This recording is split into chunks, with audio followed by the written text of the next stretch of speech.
Hello class, मैं आपके लिए लेकर आया हूँ परीक्षाओं में सुधार नाम का टॉपिक।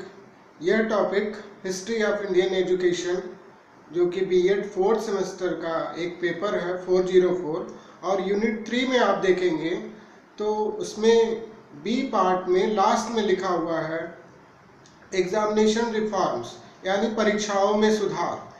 अब हम बात करते हैं परीक्षाओं में सुधार की। तो सबसे पहले हमें परीक्षाओं में कमियां जान लेना आवश्यक है। हमारी आज की परीक्षा पद्धति किस प्रकार से चल रही है, उसमें क्या क्या खामियां मौजूद हैं, कमियां मौजूद हैं, हम उनकी बात कर लेते हैं। सबसे पहले तो एक मूल कारक है रट करके परीक्षा देना यानी रोट मेमोरी। स्मरण शक्ति का प्रयोग करके आप आंसर्स को लिख देते हैं और उसके आधार पर नंबर प्राप्त कर लेते हैं, परंतु इससे आपकी मानसिक क्षमता का विकास नहीं होता है, सर्वांगीण विकास तो कतई नहीं होता है।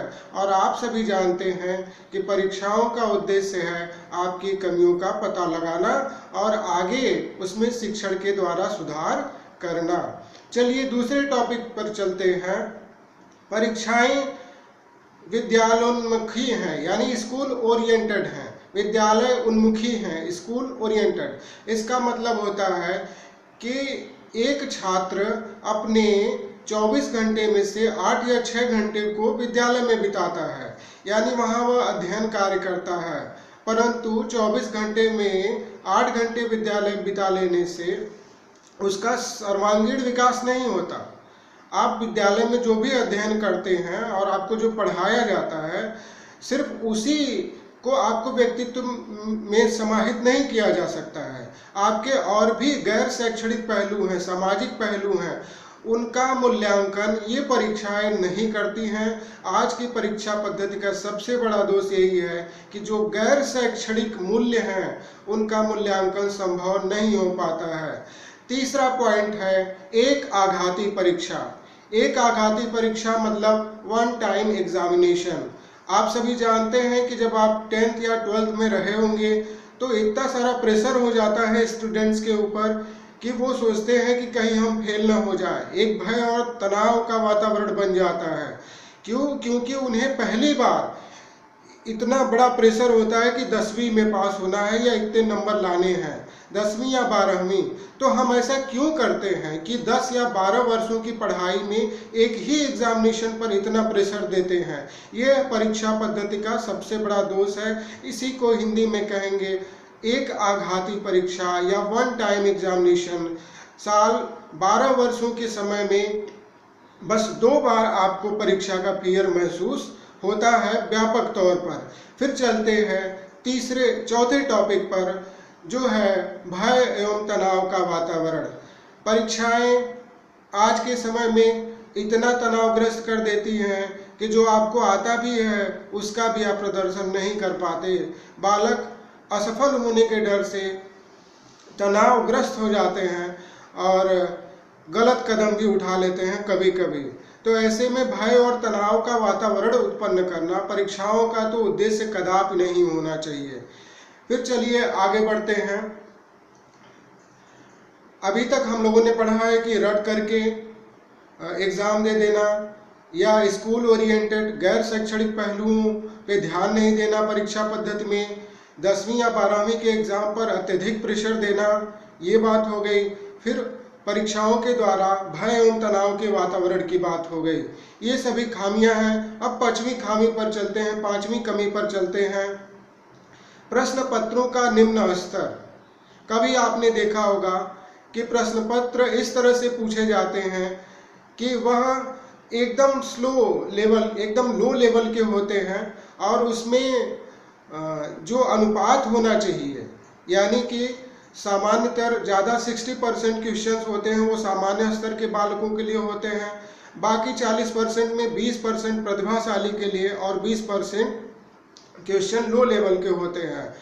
वो सभी छात्रों को व्यक्तिगत विभिन्नता को ध्यान में रखकर बनाए जाते हैं, परंतु जब निम्न स्तर का प्रश्न पत्र आता है यह भी परीक्षा पद्धति का एक प्रमुख दोष है। वह सभी बालकों के अनुकूल नहीं होता है, उसमें अच्छे अंक भी प्राप्त नहीं होते। जनरल रैंकिंग कर दी जाती है, छात्रों को हमेशा कम ही अंक प्राप्त होते हैं। फिर चलते हैं नेक्स्ट टॉपिक पर, निबंधात्मक प्रश्नों की प्रधानता होना। आप सभी जानते होंगे कि निबंधात्मक प्रश्न दीर्घ उत्तरीय होते हैं और दीर्घ उत्तरीय होने से बालक उसमें अनावश्यक चीज़ें भी लिखता चला जाता है और वहाँ पे परीक्षक को अरुचि होने लगती है और वह जनरल मार्किंग कर देता है और उसमें बालक का भी नुकसान होता है, उसमें उन बालकों का भी नुकसान होता है जो अपनी कॉपी में अच्छे फैक्ट्स लिखे होते हैं। तो निबंधात्मक प्रश्नों को भी एक निश्चित अंकन तक सीमित रखा जाना चाहिए। लघु उत्तरीय, अति लघु उत्तरीय और बहुवैकल्पिक को भी स्थान देना चाहिए। फिर चलते हैं नेक्स्ट टॉपिक पर, अंकन या मार्किंग में व्यक्तिनिष्ठता, इंडिविजुअलिटी।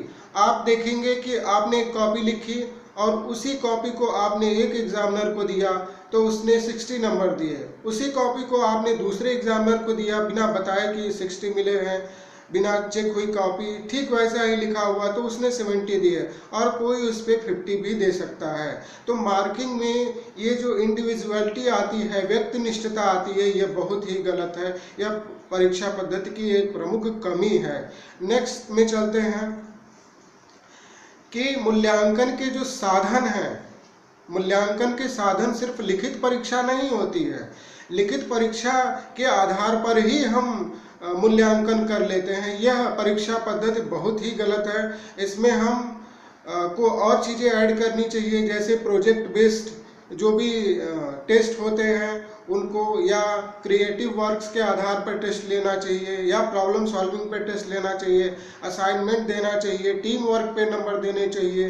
तो केवल और केवल लिखित परीक्षा के आधार पर, यानी कि सीमित साधनों का प्रयोग, सीमित मूल्यांकन उपकरणों का प्रयोग, यानी केवल लिखित परीक्षा का उपयोग करना भी आज की वर्तमान परीक्षा पद्धति का एक प्रमुख दोष है।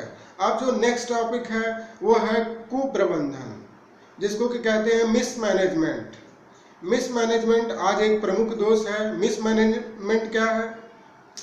आप देखेंगे कि परीक्षा देर से शुरू कराई गई, गलत उत्तर दे दिए गए, पेपर लीक होना या गलत समय पे पेपर खोल देना, ये सभी मिसमैनेजमेंट का एक उदाहरण है। उनको बार बार टॉर्चर करना, लिखने नहीं देना, तो मिसमैनेजमेंट आप सभी परिचित होंगे।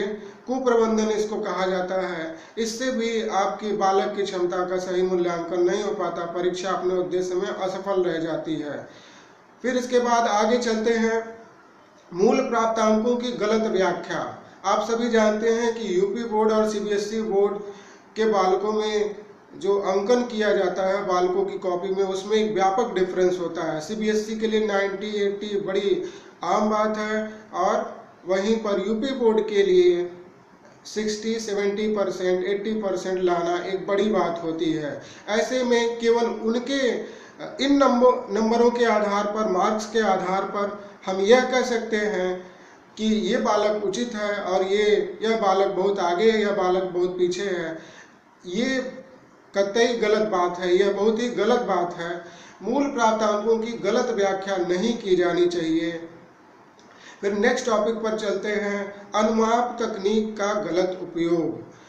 हम सीधे सीधे परीक्षा के नंबरों के आधार पर बता देते हैं कि 60% नंबर पाए यानी कि ये ऐसा स्टूडेंट है, इसने 70% नंबर पाए ऐसा स्टूडेंट है, पर हम ये नहीं कह सकते कि इसने किस आधार पर ये नंबर लाए हैं, किस आधार पर कैसे ये नंबर लाए हैं, इसका मापने का कोई तरीका नहीं है। तो सिर्फ और सिर्फ अनुमाप कर लेना, अनुमान के आधार पर मापन कर लेना कि इसकी योग्यता क्या है, यह भी परीक्षा पद्धति का एक प्रमुख दोष है। फिर चलते हैं संख्यात्मक मापन पद्धति। संख्यात्मक मार्किंग की जाती है, न्यूमेरिकल। आपको 20 नंबर का एग्जाम हुआ, 8, 9, 10, 20, 0 से लेकर के 20 नंबर दिए जाते हैं, परंतु नंबर देने का व्यवस्था चूँकि प्रत्येक टीचर की इंडिविजुअलिटी है, प्रत्येक टीचर अलग अलग नंबर देते हैं, कोई 9 भी देगा, कोई 10 भी देगा और कोई उसी पे 15 नंबर भी दे सकता है। तो संख्यात्मक पद्धति यहाँ पे गलत हो जाती है। फिर वहाँ पे ग्रेडिंग पद्धति अपनाई जानी चाहिए। नेक्स्ट है रियायती अंक देना, जिसको कि इंग्लिश में कहते हैं ग्रेस मार्क्स देना। ग्रेस मार्क्स देना भी एक तरह से उन छात्रों के साथ जिन्हें अन्य यूनिवर्सिटियों में, अन्य विश्वविद्यालयों में ग्रेस मार्क नहीं मिलते हैं और किसी जगह मिल जाते हैं। तो ये एक तरह से उनके प्रति अन्याय है। सहानुभूति या दया का भाव छात्रों के प्रति रख करके ग्रेस मार्क देने की पद्धति भी गलत है। फिर आगे चलते हैं विश्वसनीयता में कमी। ये जो बार बार आप परीक्षाएं देते हैं, जैसे मान लीजिए आपको BCA करना है और आपने कंप्यूटर की पढ़ाई पढ़ी है और उसके लिए फिर जब आप इंटर करके जा रहे हो और आपको BCA का टेस्ट देना पड़ रहा है, एंट्रेंस टेस्ट देना पड़ रहा है, क्या मतलब है इसका मतलब कि आपने जो इंटर में कंप्यूटर साइंस में अच्छे अंक प्राप्त किए थे उसके प्रति उनकी विश्वसनीयता है ही नहीं।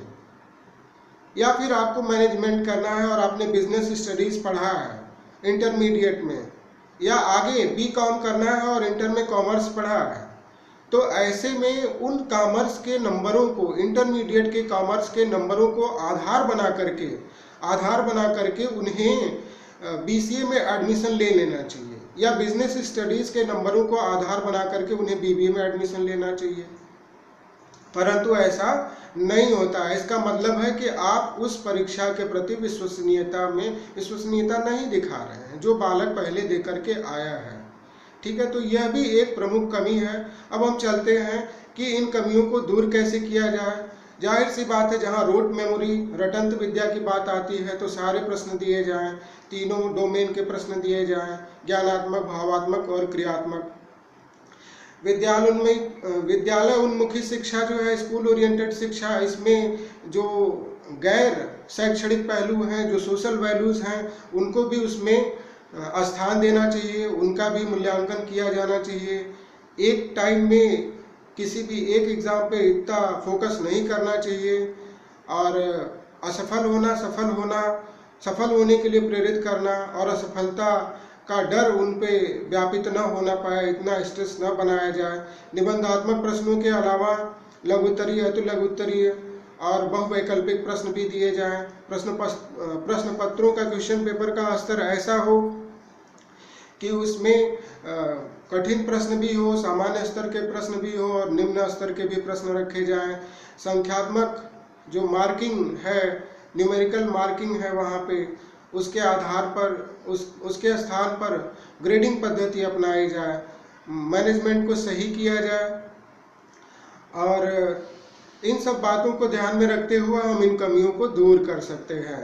तो सबसे पहले हमने आपको कमियां बताई वर्तमान शिक्षा पद्धति की, फिर हम चलते हैं क्या नवीनीकरण हो रहे हैं, क्या इनोवेशंस हुए हैं, उसके बारे में बात करते हैं और क्या इनोवेशन और हो सकते हैं, परीक्षा पद्धति में सुधार और कैसे किया जा सकता है। तो सबसे पहले जो वर्षांत परीक्षा होती थी वर्ष के अंत में, उसके स्थान पर सेमेस्टर पद्धति को लागू कर दिया जाए। कई जगह लागू भी कर दिया गया और उसका लाभ भी मिल रहा है। बालक क्या कर रहे हैं, बालक उसमें साल भर में जो एक बार में उन पर बोझ पड़ता था वो अब नहीं हो रहा है। फिर कॉम्प्रिहेंसिव एंड कंटिन्यूअस इवैल्यूएशन किया जाए। एक परीक्षा के स्थान पर साल भर में व्यापक स्तरीय मूल्यांकन, यानी केवल लिखित परीक्षा पर ध्यान न दे करके जो पाठ्येतर एक्स्ट्रा करिकुलर एक्टिविटीज़ होती हैं उन पे ध्यान दिया जाए तो व्यापक हो जाएगा। और सतत मतलब वर्ष पर्यंत साल भर उन पे टेस्ट वगैरह होते रहें ताकि उन्हें पता लगता रहे। ठीक है, फिर आगे बढ़ते हैं प्रश्न बैंक पर। प्रश्न बैंक क्या होते हैं, जब अगर कई सारे स्पेशलिस्ट उस विषय के मिल करके एक क्वेश्चन बैंक बना लेता है तो जो निम्न स्तरीय प्रश्नों की समस्या रहती है वो समाप्त हो जाती है। अब निम्न स्तरीय प्रश्न नहीं रहेंगे तो अच्छे से मूल्यांकन भी होगा, परीक्षण पद्धति में सुधार होगा। फिर बात करते हैं, अभी हमने कहा था कि संख्यात्मक पद्धति के स्थान पर ग्रेडिंग को लागू किया जाए। 5 ग्रेडिंग बिंदुओं में छात्रों के आकलन को प्रदर्शित कर दिया जाए। पुनर्मूल्यांकन होता है, कई जगह होने भी लगा है। आप वहाँ पे यूनिवर्सिटी में जा कर के और कहते हैं मेरी कॉपी फिर से चेक होनी चाहिए, फीस भरते हैं और उनका पुनर्मूल्यांकन किया जाता है। फिर कॉपियों को लौटाने की बात होती है। अगर कॉपी आपको मिल जाती है चेक होने के बाद तो आपको भी अपनी कमियां पता लगती है। और जो मूल्यांकन करता है उसकी भी जवाबदेही बनती है कि हम अपनी कॉपी, ये जो हमने चेक किया, अगर अच्छे से चेक नहीं करेंगे और बालक को लौट जाएगी और वहाँ पे कोई देखेगा तो आपत्ति हो सकती है, तो उसकी भी जवाबदेही बनती है मूल्यांकनकर्ता की भी। फिर नेक्स्ट है बहुकारी प्रश्न पत्र। कभी कभी देखते होंगे आप एग्जाम्स में बच्चे चीटिंग कर लेते हैं, और चीटिंग कर लेते हैं तो कॉपियाँ क्योंकि आगे वाले का भी पेपर वही रहता है, पीछे वाला भी पेपर वही रहता है, और एक लाइन से सभी उसको चीटिंग करते जाते हैं, कॉपी करते जाते हैं। ऐसे में हमें क्या करना चाहिए, पेपर ही कई सारे पेपर बना देना चाहिए, यानी एक बालक दूसरे बालक का कॉपी कर ही ना पाए। तो यही है बहुकारी प्रश्न पत्र। आज का लेक्चर यहीं पे समाप्त होता है। जो भी कमियां होंगी उसे कमेंट में आप लिख सकते हैं। आपका स्वागत है, धन्यवाद।